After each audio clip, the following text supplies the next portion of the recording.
So with that as a frustration, I'm really glad to bring to you two speakers today to talk a little bit more about stress. And hopefully, and I'm sure you're going to find this information very helpful to you, particularly in this COVID season. So the first up is going to be Dr. Trentacosta, who is a clinical psychologist at the university. He does research on families, particularly those with young children.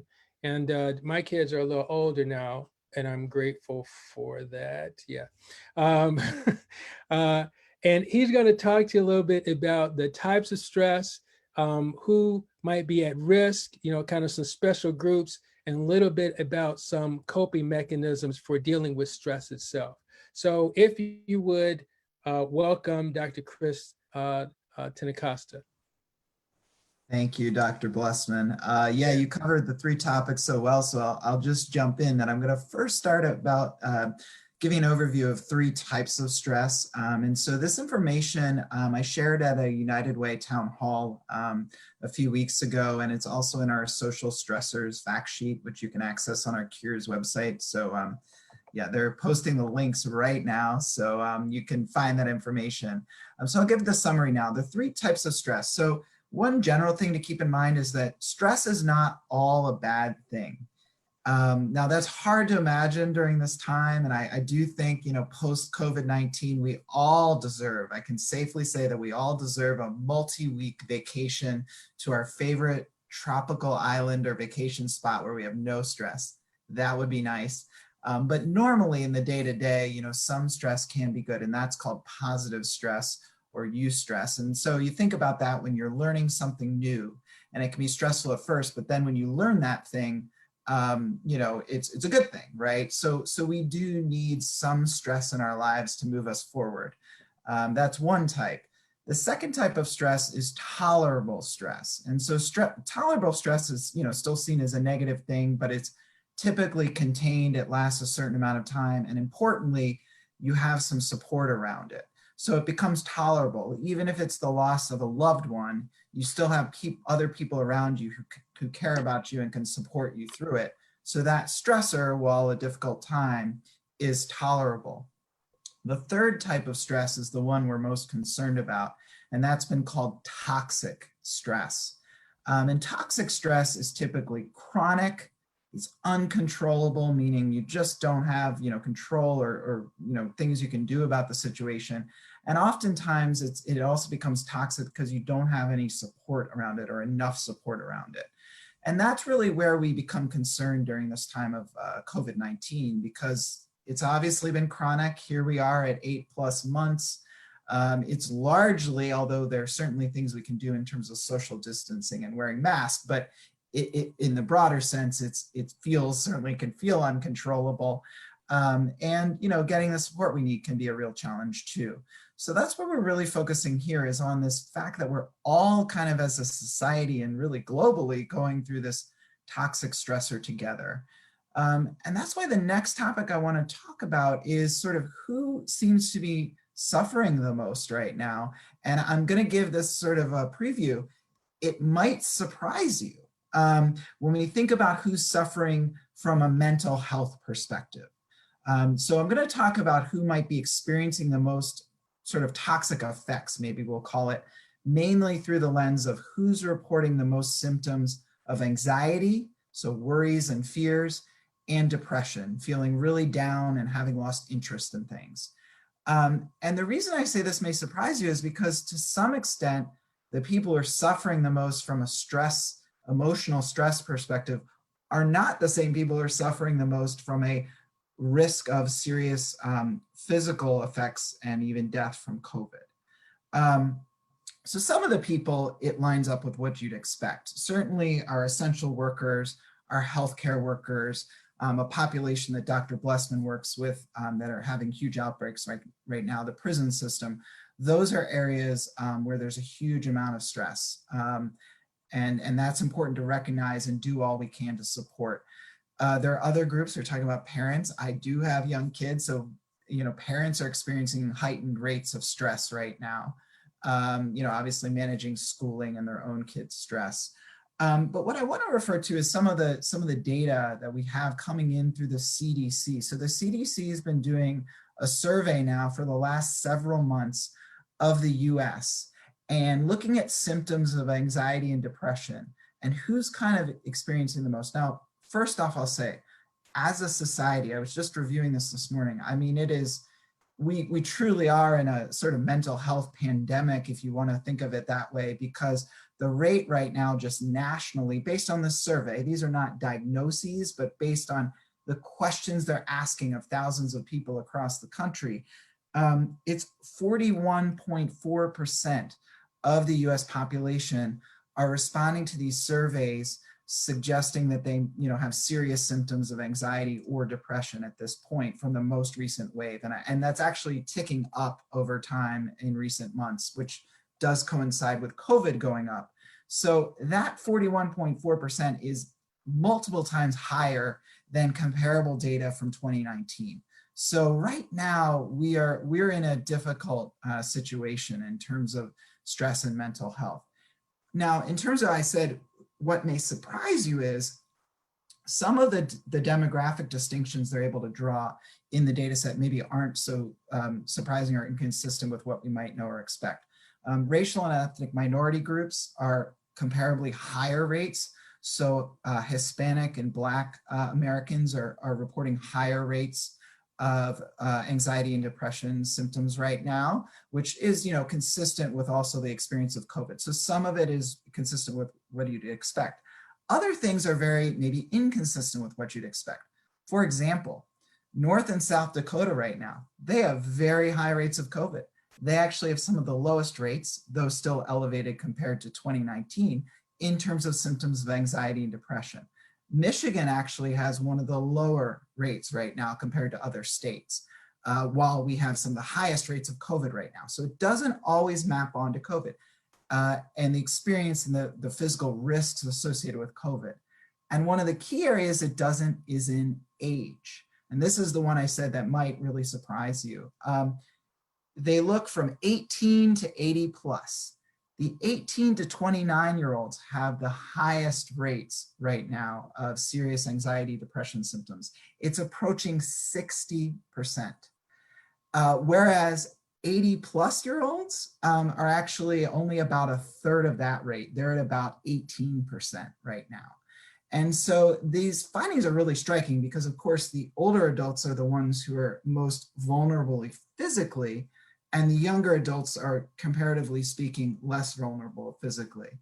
And I think a lot of it has to do with all the learning challenges in high school and colleges and being away from friends and how much that matters for our younger adults. But for the older adults, this is actually consistent with what we know. I was just reviewing research by Laura Carstensen, Dr. Laura Carstensen out of Stanford University. She studied older adults for her whole career, as far as I know. And she recently published research showing that even during COVID, older adults tend to maintain their positive emotions and have fewer negative emotions than younger adults. And this is really fascinating, important research, because what it's suggesting is even during COVID, a lot of people thought before COVID that it might be that older adults do better psychologically and emotionally because they're able to avoid stressors. They're not working. Work is a stressor. They don't have little kids at home, right? It's often seen as easier to be a grandparent than to be the parent. But what this COVID research of Dr. Carstensen is showing is that it's not the avoidance of stressors, because they still have that COVID stressor. What she's suggesting is it tends to be how they look at the world, which I think, Dr. Blessman, your points were so great in that regard, because they're older adults, other research shows before COVID, tend to focus on the positive. They tend to just, it's not even a conscious thing necessarily, but their mind tends to go to positive things, positive memories, positive experiences, positive emotions. And that can just be so, so important. So taking that information and having that in your mind, I'll transition to the last topic in my comments here, which is about coping. So how do we cope? Whether you're a younger adult or an older adult, how do we cope during this time of COVID? And there are really two main types of coping that the research literature supports. One is called problem-focused coping. And this is when you get at the root of the problem, when you actually try to change the situation or the stressor you're facing so that you're not facing it anymore, or at least facing it less. Emotion-focused coping is changing your reactions to the stressor. Changing your emotional reactions, maybe because you can't change the problem itself. Here's the interesting thing. Problem-focused coping is usually seen as the better thing to do. But during this era of COVID, we can't magically wave our wand and get rid of COVID, right? So we can do things like wear masks and distance from people and be safe. And that is sort of a form of problem-focused coping. You know, if I avoid going out to the restaurant or the bar, that's kind of a problem-focused coping approach because I avoid getting exposure to COVID there. And we can also do things like advocacy, which we have a training coming up in a couple of weeks to put in a plug on that. That's a form of problem-focused coping that even during COVID we can do because we're trying to make a change to the situation. But for the most part during COVID, we are left with emotion-focused coping. And I'm so glad that Dr. Blessman gave some examples of healthy forms of emotion-focused coping, because one of the risks of emotion-focused coping is that there can be too much of it. You can do the wrong kinds of emotion-focused coping.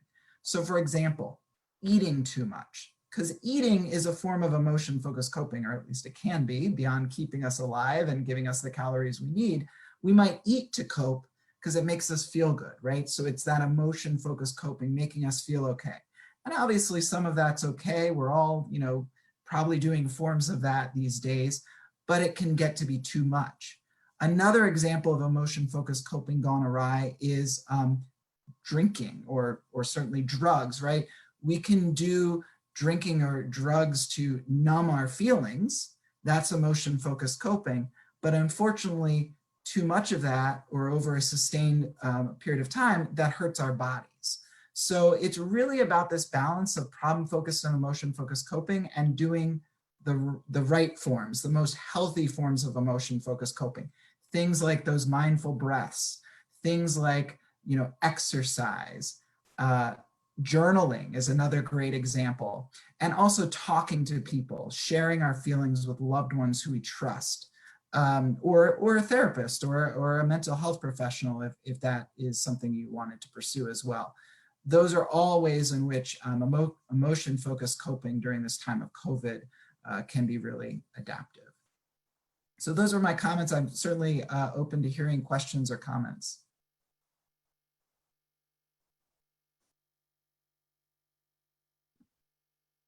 Well, thank you. Thank you for that, Dr. Trentacosta. So I did want to go back and to echo a point that you made about journaling. It was interesting. I saw an article that looked at the relationship between the amount of inflammation that you have in your body and socioeconomic status. So as the socioeconomic status went up, the inflammation had a tendency to go down, and vice versa. And some of the thinking behind that was, you know, as your socioeconomic status goes up, you have more options and there's less stress and so on and so forth.